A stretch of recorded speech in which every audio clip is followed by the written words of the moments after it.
दोस्तों नमस्कार, मैं जगन्नाथ गौतम सियासत हिंदुस्तान यूट्यूब मंच पर आपका स्वागत है। दोस्तों, आप जैसा कि जानते हैं और मानते भी हैं कि जो मीडिया होता है, जो प्रेस होती है, लोकतंत्र का इसे चौथा पाया या स्तंभ बताया जाता है, क्योंकि लोकतंत्र में आज़ाद स्वतंत्र मीडिया की बहुत बड़ी भूमिका होती है और उसकी भूमिका होती है कि वो सरकार जो गलतियां कर रही है या गलत वादे कर रही है या गलत घोषणाएं कर रही है, उनमें कितना सच है, कितना झूठ है, और जो सरकार जनता से चुनाव के समय वादे करती है, उनको यदि वो पूरा नहीं करती है तो ये लोकतंत्र में मीडिया की भूमिका बन जाती है कि सरकार के झूठ का पर्दाफाश करे और जो सरकार छिपाना चाहती है देश की जनता से,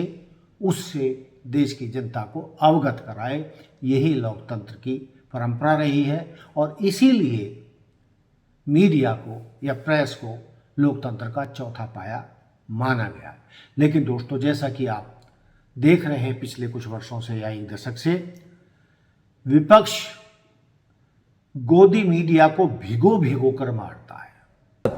अरे ए अमीश सुनो, ये आलोक अपना वकालत खुद कर सकते। अरे मैं आपसे बोल रहा हूँ, ये क्या तरीका? ए अमीश सुनो, मैं आपसे सवाल पूछ रहा हूँ। सुन लो, विरासत तो सबकी होती है, सब माँ बाप नहीं, ये कोई सवाल नहीं है, विरासत की ये बात सवाल कोई नहीं है कि गोदी मीडिया यानी तथाकथित राष्ट्रीय चैनल या राष्ट्रीय स्तर के अखबार वो सिर्फ सरकार के पिछलग्गू बन गए हैं, उनके प्रवक्ता बन गए हैं। यानी चैनलों के जो एंकर हैं वो भाजपा के प्रवक्ता बन चुके हैं। वो सवाल विपक्षी नेताओं से करते हैं, विपक्षी दलों के नेताओं से करते हैं, लेकिन जो सत्ता पक्ष में नेता हैं उनसे सवाल करने की उनकी हिम्मत नहीं होती।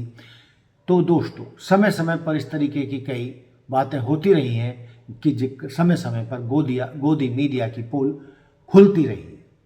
दोस्तों, आप जानते हैं कि राहुल गांधी तो अपने प्रेस कॉन्फ्रेंस में गोदी मीडिया के पत्रकारों को पहचान कर उनके सवालों का जवाब तक देना पसंद नहीं करते, बल्कि भरी प्रेस कॉन्फ्रेंस में उनको अपमानित कर देते हैं, क्योंकि वो सही पत्रकारिता नहीं कर रहे हैं। आप बीजेपी के सवाल यहां क्यों रख रहे हो?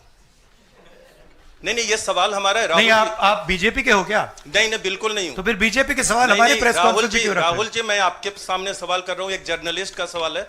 और आप नहीं, अभी आपने बोला बीजेपी का सवाल है, बीजेपी के समक्ष हम लोग ऐसे ही रखते हैं। नहीं, बार बार नहीं, देखिए, आप मुझे बोलने दीजिए, मेरे सवाल का जवाब दीजिए। आपने सवाल पूछा, मैं बोल रहा हूँ, आपका जवाब, आपका सवाल। हाँ, ये मेरा सवाल है, बीजेपी का नहीं, मेरा सवाल। नहीं, आपने अभी 2 मिनट पहले कहा कि ये बीजेपी के सवाल है। आपने ही स्वयं, यस, ब्रदर, आपने स्वयं बोला बीजेपी ने इसको रखा है सामने इस मसले पे, मैंने ये कहा है। नहीं, आपने बोला ये बीजेपी के सवाल हैं और मैं पूछ रहा हूं। I know. इसी तरह आपने देखा होगा कि समय समय पर किसी भी चैनल पर आपने सपा सुप्रीमो अखिलेश यादव भी गोदी मीडिया के एंकरों को और पत्रकारों को भिगो भिगो कर मारते हैं और उनकी औकात उन्हें बताते रहते हैं कि किस तरीके से वो सरकार के पिछलग्गू बने हुए हैं, किस तरीके से वो मीडिया का गला घोंट रहे हैं और लोकतंत्र के चौथे पाए को बदनाम कर रहे हैं। अब मैंने तय कर लिया है कि आज तक और ये जो चैनल मरने की खबर देते हैं, मैं कभी भी इन चैनलों की मानूंगा नहीं और उनको देख करके मैं ट्वीट कभी नहीं करूँ। जब तक हम व्यक्तिगत नहीं जान जाए किसी के बारे में, तब तक ये गलती नहीं करेंगे। 2 बार गलती हमसे, दूसरी बार हमसे गलती हुई है और ये चैनलों पर भरोसा करोगे तो डूब ही जाओगे। क्या क्रेडिबिलिटी है बताओ? तुम बताओ, पत्रकार क्या करें हम? कहाँ सर मारे बताओ? है, अब खुद सोचो ना। मतलब हमसे गलती हो जाए, सोचो हम लोग हमारे खिलाफ कितने चैनल हो जाएंगे, हमें तो जीने नहीं देंगे। और वहाँ चैनल अपना कोई दिक्कत नहीं, फिर आगे मेकअप करके फिर शुरू हो गए झूठ बोलना। हाँ, सच है, बिना मेकअप के नहीं आते हैं चैनल पे। अब छोड़ो, घर जाओ। बहुत बहुत धन्यवाद पत्रकार साथी।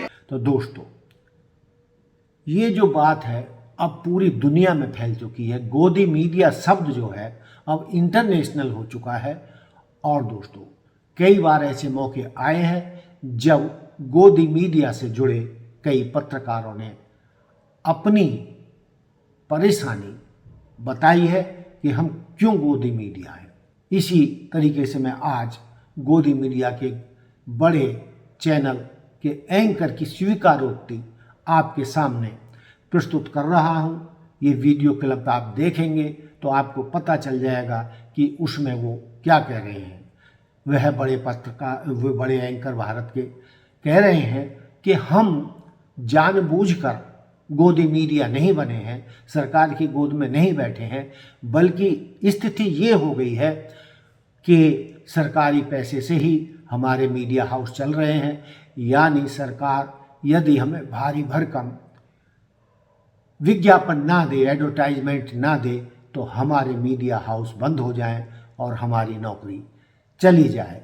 को पता होना चाहिए हम मजबूरी में गोदी मीडिया है, हम खुश होकर गोदी मीडिया नहीं है। हमको कोई मजा नहीं आ रहा है कि हम प्राइवेट चैनल में काम करके गोदी मीडिया खिला रहे हैं। मजबूरी में ये काम करना पड़ रहा है। क्यों? क्योंकि हमको विज्ञापन जो मिलता है वो मैक्सिमम सरकारों से मिलता है। इसीलिए राहुल गांधी की भारत जोड़ो यात्रा डिजिटल पे ज्यादा देखी गई, क्योंकि टीवी का स्पेस सरकार ने घेरा हुआ है। लेकिन दोस्तों, हम इस बात के लिए तो इस गोदी मीडिया के एंकर की प्रशंसा करेंगे कि उसने देश के सामने सच्चाई को स्वीकारा है। लेकिन दोस्तों, 10 साल पहले भी तो पत्रकारिता होती थी, पहले भी तो गोदी मीडिया यानी मीडिया हाउस चलते थे, पहले उनको इस तरीके की कोई परेशानी नहीं होती थी। यानी उन्होंने सरकार की गोद में बैठने का फैसला खुद लिया है और उन्होंने अपने सारे हाथ कटा लिए हैं कि वो अब सरकार पर पूरी तरीके से निर्भर हो गए हैं, डिपेंड हो गए हैं कि यदि ये मीडिया हाउस या चैनल या अखबार सरकार की भांडगिरी ना करें, उनके इशारों पर ना नापें, ना चलें, तो इनके मीडिया हाउसों को ताले लग सकते हैं, चैनल बंद हो सकते हैं, अखबार बंद हो सकते हैं। तो दोस्तों, बेशक ये सच्चाई कह रहे हैं, लेकिन दोस्तों मैं फिर कहूँगा अपनी बात को ख़त्म करने से पहले कि आज़ादी के बाद से इतने वर्षों तक मीडिया स्वतंत्र था और हर प्रधानमंत्री या हर मंत्री अक्सर महीने में एक आध बार प्रेस कॉन्फ्रेंस किया करता था।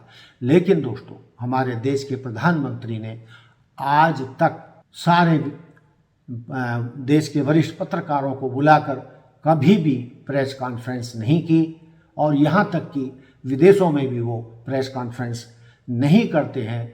वो क्यों नहीं करते हैं? वो डरते हैं, क्योंकि वो जो असली मीडिया है, जो असली पत्रकार हैं या जो असली देश की समस्याएं हैं और जो उन्होंने कारनामे किए हैं और जो उन सवालों को जो पत्रकार, इसमें दो राय नहीं है कि रवीश कुमार जैसे पत्रकार कई बार कह चुके हैं कि मोदी जी मुझे सिर्फ और सिर्फ एक बार अपना इंटरव्यू करने का मौका दीजिए तो मैं मान जाऊंगा कि आप में कितनी हिम्मत है और आप कितना सही बोल रहे हैं और जो आप भाषण देते हैं उनमें कितनी सच्चाई है।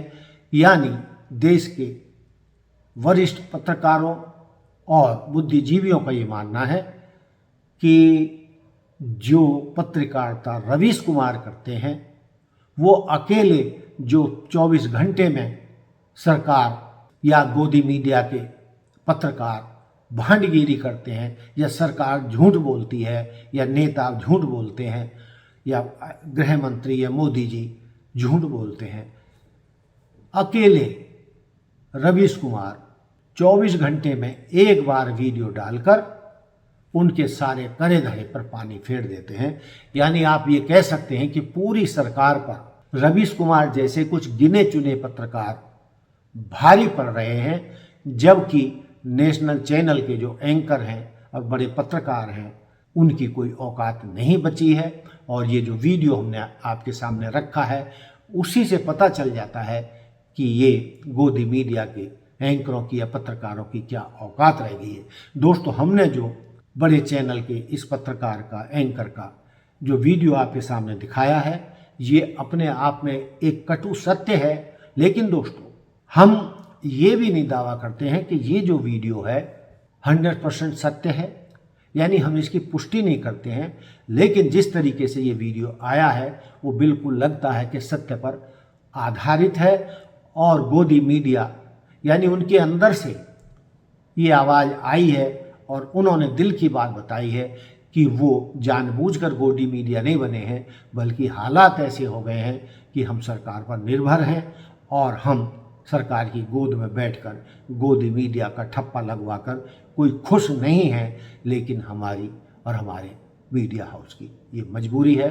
तो दोस्तों, मैंने जो मुद्दे आपके सामने लोकतंत्र के चौथे पाए यानी मीडिया के, प्रेस के रखे कि गोदी मीडिया ने किस तरीके से इस लोकतंत्र के चौथे पाए को बदनाम करके रख दिया है, इसके बारे में आपकी क्या राय है आप मुझे अपने कमेंट्स करके बता सकते हैं। इसी के साथ मैं अपनी बात समाप्त करता हूँ। जय हिंद, जय भारत, जय संविधान, नमस्कार।